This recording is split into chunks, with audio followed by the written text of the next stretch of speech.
ડીસા તાલુકાના ખેટવા ગામે આવેલ પ્રાચીન પંચમુખી મહાદેવના મંદિરે હવન યજ્ઞ યોજાયો. શ્રાવણ માસના છેલ્લા સોમવાર એટલે સોમવતી અમાસને લઈને શિવ ભક્તોમાં ભારે ઉત્સાહ જોવા મળ્યો હતો. ડીસા તાલુકાના ખેટવા ગામમાં પ્રાચીન શિવલિંગ આવેલ છે, જેને પ્રતિમા પરથી પંચમુખી શિવલિંગ તરીકે ઓળખાય છે.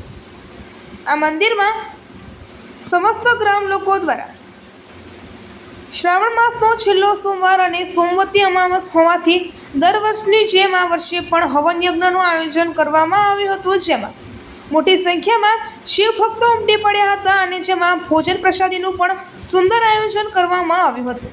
સમસ્ત ગામ લોકોએ મોટી સંખ્યામાં ભોજન પ્રસાદીનો અને ભગવાન શંકરના દર્શન થકી આશીર્વાદનો લાભ લીધો હતો.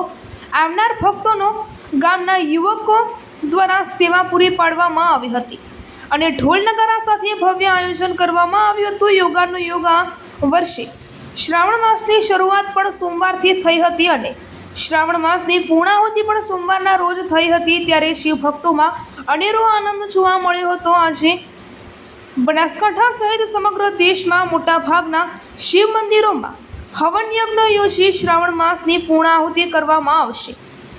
અહેવાલ રમેશભાઈ ચાવડા, ડીસા ભીલડી.